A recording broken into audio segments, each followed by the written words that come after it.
What's poppin', Peacemakers? It is me, MT, and welcome back to the Heavy Spoiler Show, y'all. Peacemaker Episode 3 just dropped, and I've gotta say, something real fishy is going on in this new universe that Peacemaker begins to explore here. So, let's go ahead and break down all the hidden details and Easter eggs in this episode that you guys may have missed, so you guys can see what I mean. Because if you study the background of a lot of these shots, something really important is missing. So, let's go ahead and get our piece on, shall we? Episode 3, titled Another Rick Up My Sleeve, opens up 3 years prior to the present day events of the series. And immediately, we're met with a familiar face in the form of Joel Kinnaman's Rick Flag Jr., who we last saw getting his heart broken by Peacemaker after the two had an intimate cuddle session in the fictional DC Comics country of Corto Maltese in 2021's The Suicide Squad. But right before that very Task Force X mission that would get him killed, apparently Harcourt would get a late-night visit from Rick Flag Jr. Jr., if you know what I mean. And while Rick would like this night to be more than a one-night stand with a friend with benefits, Harcourt reminds him that he is actually very much still in a relationship with archaeologist June Moon, who we last saw in 2016's Suicide Squad film as the evil sorceress known as the Enchantress, played by actress Cara Delevingne. The end of that film saw Rick Flag Jr. reluctantly crush the Enchantress's heart in order to save the world, thinking that that act would kill June Moon. But June would end up being just fine and telling Rick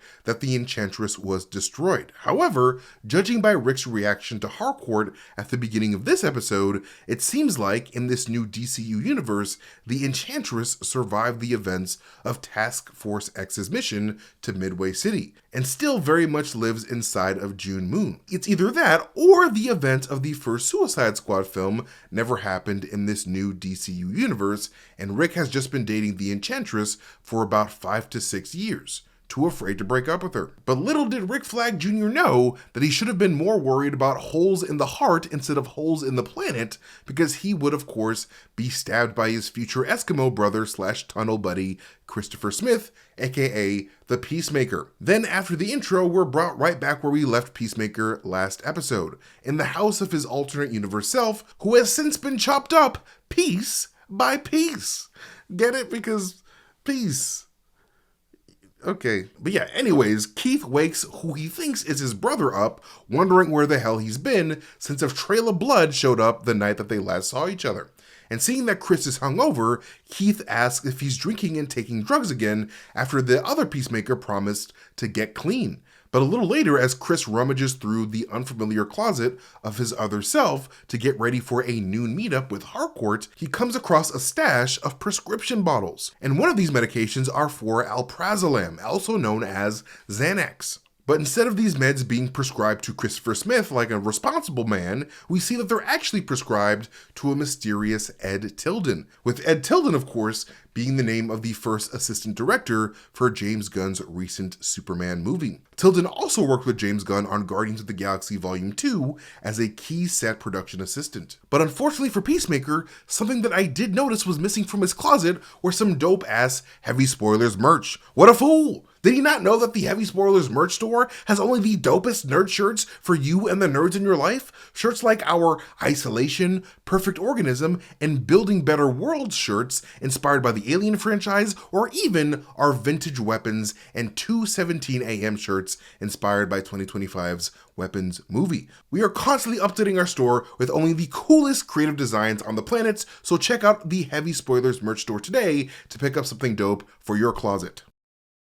But yeah, after getting dressed in some fancy and unusual attire, Chris jokingly asks his brother why his wardrobe looks like the furniture of the famous Kardashian family. However, it turns out that the Kardashians are actually not famous at all in this new universe, most likely implying that this is the universe where R&B singer Ray J does not exist. And if you don't get that joke, boy do I have a fun Google search for you. Just make sure your mama's in the other room. Keith's shirt, on the other hand, has red and blue stripes on it, which match the red and blue on his superhero costume that we see him in later on in the episode. Then Chris soon discovers the existence of the Peace Cycle, one of his alternate self's main mode of travel in this universe, and the first time we've seen a version of Peacemaker with his own motorcycle. Some other modes of transportation that we've seen Peacemaker utilize in the comics include his jetpack, which the character uses in his first ever appearance, as well as the Peace Jet, which we saw in 2020's Inferior 5, issue number 4. The Peace Cycle is adorned with 4 stars on each side of the front, much like how his brother Keith's superhero suit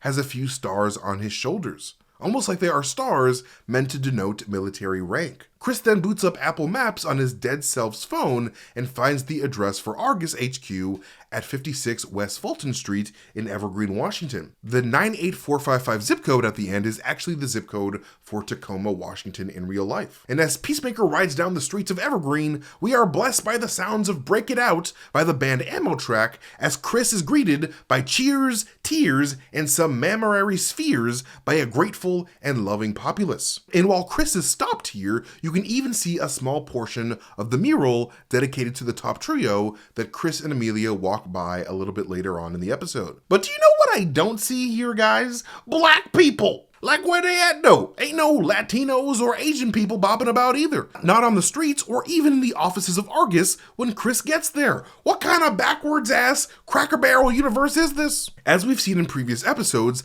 the people of Evergreen and even the employees at Argus are diverse as hell in Chris's native universe. But over here, it's like the goddamn Country Music Awards in this bitch. I don't know, man. I could honestly just be looking too hard into things here, but something fishy is for sure going on in my opinion. Because that can't just be a coincidence. Like, I have a feeling that this universe isn't as perfect as Chris thinks, especially if someone as racist as Augie Smith is being held in high regard. But only time will tell here. It would explain why Chris's alien neighbor seems to inexplicably hate him. Like, he probably assumes that our Chris is the racist Peacemaker and doesn't know that there's 2 of them.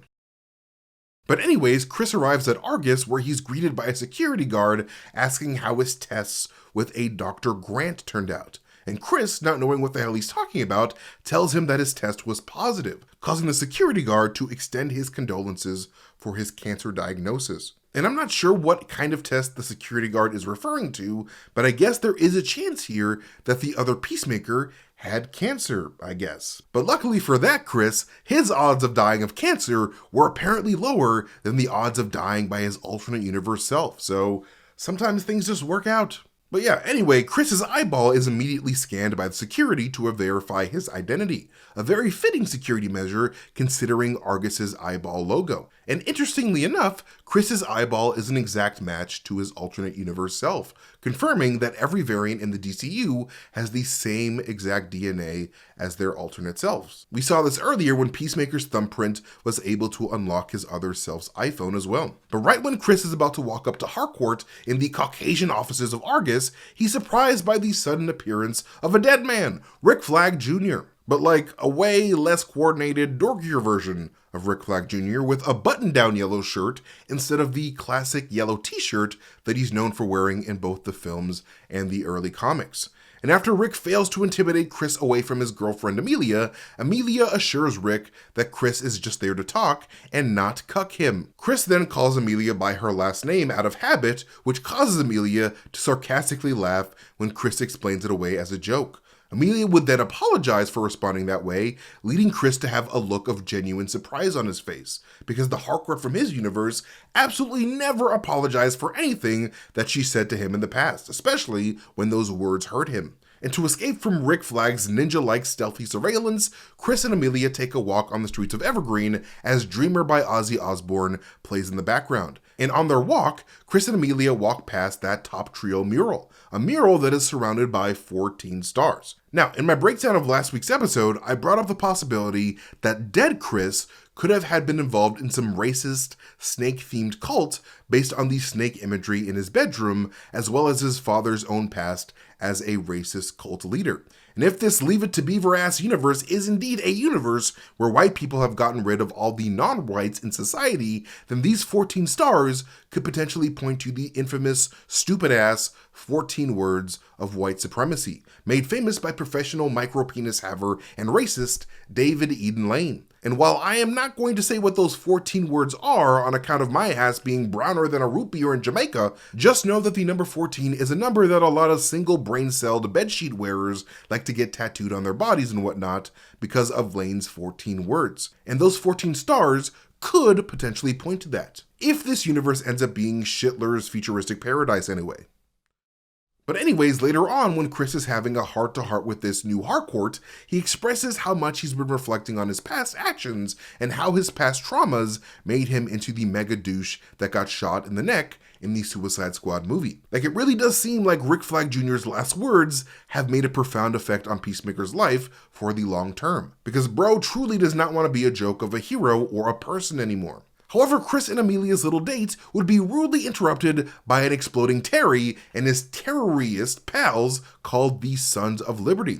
And this is a reference to the extremist paramilitary group of the same name from the DC Comics, who made their first appearance as Superman antagonists in 1991's Superman number 53. And much like we see in this episode, the Sons of Liberty's main mission in the comics was the dismantling of the current American government, specifically in order to make a new one that is more in line with the Constitution. But who knows? Since this universe feels really strange, maybe these Sons of Liberty are actually fighting to overthrow the current white supremacist society. And if so, then God, is it going to be real awkward for Peacemaker later on, because holy shit, does this man go full on Die Hard on steroids on all of their asses. Like, Peacemaker even kills a dude with a pencil like John Wick at one point. It was freaking incredible. But I do want to mention how, before Chris even makes his way into the DMV offices, he looks up towards the nearby rooftops, where we can see a billboard for the Mighty Crabjoys, a fictional band created by James Gunn that was mentioned in the recent Superman movie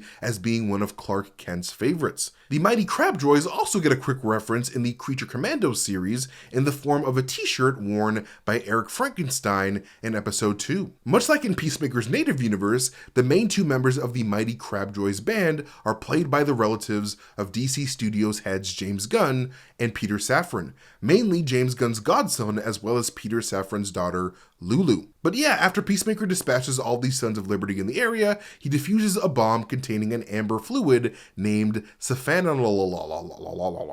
And while this mysterious liquid could literally be anything, I think it would be really fun if it was revealed that Saphanol was actually what this universe called the alien milk produced by the giant alien butterfly cow that Team Peacemaker destroyed in the finale of the last season. I mean, if this universe is anything like Peacemaker's native universe, then there's still a chance that the butterfly invasion from last season could still be going on, especially if the dead Peacemaker from this raisin potato salad universe is so beloved, as that implies that he never went to prison to join Task Force X in order to address Project Butterfly.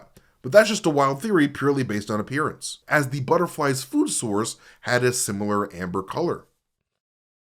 But anyways, Peacemaker's brother Keith shows up in hero mode during the bomb defusal and completely annihilates a Sons of Liberty freedom copter, without any regard for the people below, mind you, which kind of makes me wonder if the top trio are immensely irresponsible superheroes on the day-to-day. But the public just accepts all that irresponsibility because the top trio keeps their Cotton Eye Joe-ass universe safe from those who are different. Like, it definitely feels like Keith has the very same peace at any price mantra that Peacemaker used to firmly believe in before he started to grow a conscience along with his delts. And as this Dilbert-ass universe gives Peacemaker praise for a job well done, over in his native universe, Peacemaker's friends all recover from a heavy night of drinking. Leota tells Harcourt that Chris is in love with her for real, while Economos is being chewed out by Bordeaux for almost getting titties killed by not informing Argus that Peacemaker was roommates with a deadly Darkwing Duck. John is then quickly summoned to St. Ambrose Hospital,